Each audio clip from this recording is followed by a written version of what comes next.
Hello guys and welcome back to Sadé magazine. I'm Davina, the creative director. And I'm Chanté, the editor-in-chief. And today we've got a special guest and we'll be introducing Shelina Janmohamed. Welcome. Thank you so much for joining us. And today we'll be talking about your lovely book, BeYOUtiful. BeYOUtiful.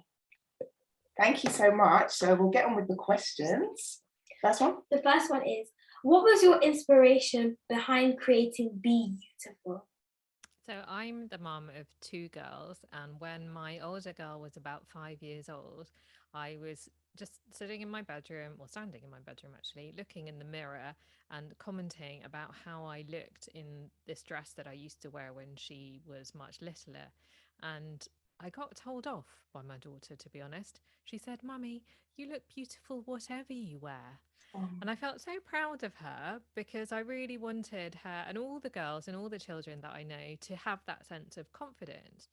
But unfortunately, as we grow up, we start to realize that people have a lot of opinions about how other people look, which is a very strange thing. You'd think they'd have their own things to worry about, but they like to have a lot of opinions and also share a lot of those opinions.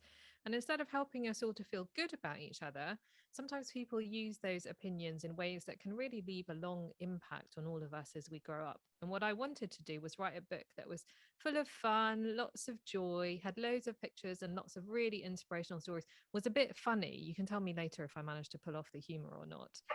But would make us all, but particularly girls who haven't had all those opinions thrown at them, be able to keep that sense of confidence that my daughter and you and lots of girls like you already have. So I wanted to write something that was beautiful, had lovely illustrations, was loads of fun, had loads of science and history and maths and philosophy, because I'm a big fan of all those things, but also help you all be prepared for things that might be coming, like social media and magazines and all those pesky other opinions. No, definitely. As a parent, yeah, this was brilliant. Just looking through it and also discussing it with Sadé as well. I thought that was quite nice. So it's like a nice discussion piece. Yeah, really good. What do you think of it? From a child's perspective, I think it had an impact on me, a positive impact. Like you said, I think you achieved your goal, basically, of making children feel more confident, like about the world around us and from people's like opinions that are not really like necessary. Do you know, I discovered lots of quite fascinating things along the way when I was researching it. And I don't know how many of them you've come across yet while you've been reading. I think one of my favorites was that in pre-Islamic Arabia, the best compliment you could give somebody was to call them a cow. Like, definitely do not do that when you're out and about today. But because it was so important, cows were so important in their lives, to be compared to a cow was like a really big deal, which just goes to show how people have so many different wild ideas about what it means to be beautiful. Or another one I really loved was that Queen Elizabeth I had red hair. And before her, if you wanted to show a woman as a witch or really evil or a villain, you would give her red hair. But then she came along and she had red hair. And then suddenly everybody wanted to have red hair, including the men. So they used to dye their beards red, which just goes to show how close ideas about what it means to be beautiful are with power and influence and wealth, but also that actually you can come along and your look and your style, as long as you're confident, can actually totally change things for everybody else. And so there's no like single idea of what it means to be beautiful. And that I found really exciting as the more I researched the book and the more I wrote it. Yeah, we definitely like the history part of it. Yeah. But yeah, some good facts there. I love facts. Facts as well. Oh my gosh, we have them throughout our magazine. Yeah. BeYOUtiful has some examples from history, like we just explained. How did you find the research process? It was so fascinating to see right from prehistoric times when there were these little objects found of women and they were voluptuous and curvy, which suggested that actually the most beautiful way to be a woman was to be strong and have lots of kind of body about you, which probably shows us that at that time to be strong and have quite a lot of body build was an important part of being a woman, through some of the examples through arts in painting in the Western world, but also ideas about tiny feet and long, very particular hair in some of Chinese cultures, or the way women wrap in different parts of the world. There were so many interesting things that I found that I just didn't know about how beauty has changed. And I think I really wanted to share that with readers, to show that it's changing all the time.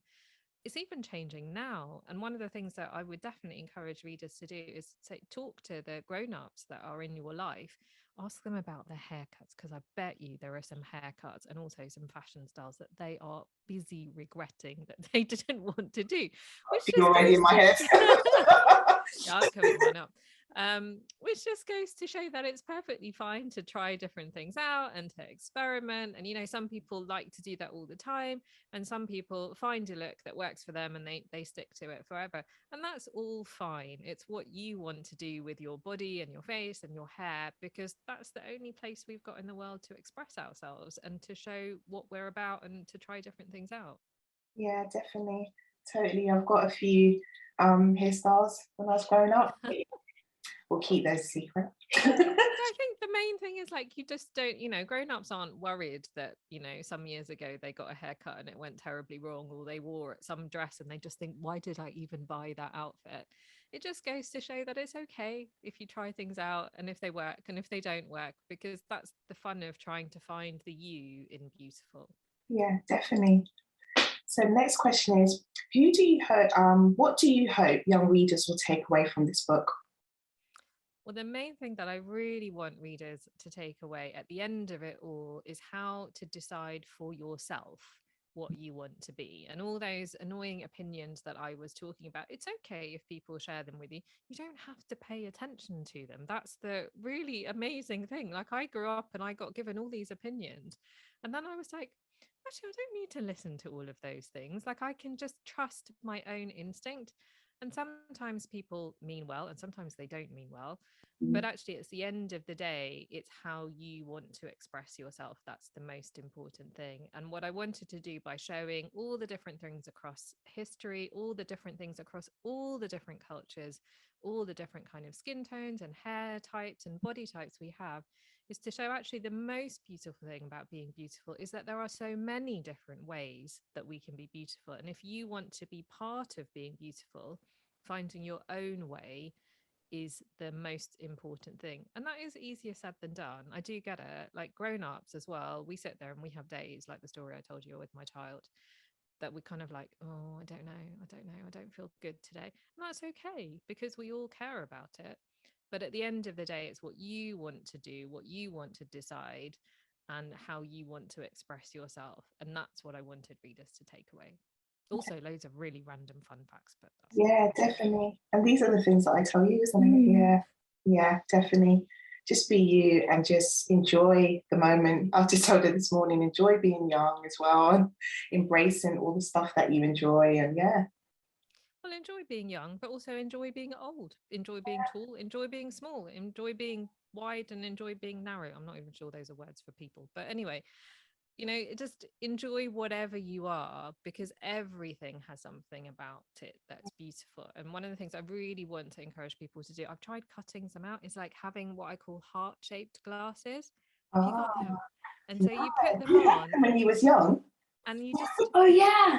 you try and see the world in a different way, always looking for something that's beautiful, because there's always something beautiful, even if it's not your style or it's not what you might consider beautiful. There's always something that you can find in somebody else that's beautiful, and Yeah, this is the secret bit.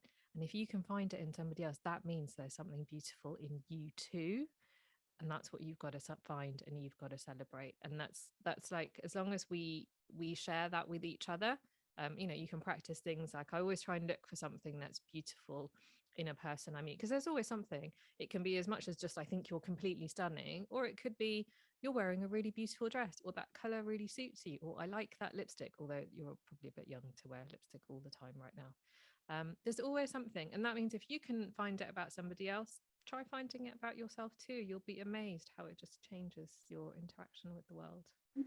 that's a tip. Nice advice. Yeah, definitely. I've changed career to a agony art then. And we really like this spread here, the body type. I love that one too. What did you Yeah. like about it? I just love that. How you can relate, like it's like the actual shape of people. It's not just one type of like body shape. Yeah. Yeah, I love that. And I have to say, I have mixed feelings about the idea of women being like different fruit shapes. I mean, mostly I feel quite hungry when I look at that page. Yeah. Yeah. But I think sometimes people will say, oh, this is like the ideal body shape, or this is the ideal body shape. And that's not the reason that I put it there. The reason I put it there is just to say that it's okay to have all these different body types, and how you dress might be affected by what body shape you are. Or it might not, and all of them are just as lovely as each other. Yeah, definitely. I think it's a good part to put in there, actually. So the last question is, who are your own role models? That's such a difficult question to answer, shall I tell you? I think for me, I like to take inspiration just from lots of different people and lots of things I can learn from them. So, for example, I love Serena Williams. I've written my previous book about her. And one thing she said really changed the way I think about my body. And she said her body is her machine and it's her weapon. So it's the way that she goes out into the world and achieves her dreams. And that really had a big impact on me. I really love Jane Fonda, who is an American actress, and she has changed her style lots of times as she's grown older. And she's also used her body and her beauty for activist purposes. So she was a campaigner against the Vietnam War. She used her beauty to do the first ever big fitness videos, and then she gave the money towards supporting the environment. She's just recently dyed her hair grey because she says that she wants to represent who she is as an older woman. So there are lots of things and lots of people that I really take away, and those inspire me in different ways in different parts of my life. Yeah, those are good inspirations. Thank you so much for joining us. We really enjoyed this interview. Really like to know more about the author and also the reason behind their beautiful publications like this one. Thank you so much again, guys, for watching. If you like this video, please press the like button or subscribe, because we're going to have much more content for you to enjoy. Definitely. For now, bye. Bye.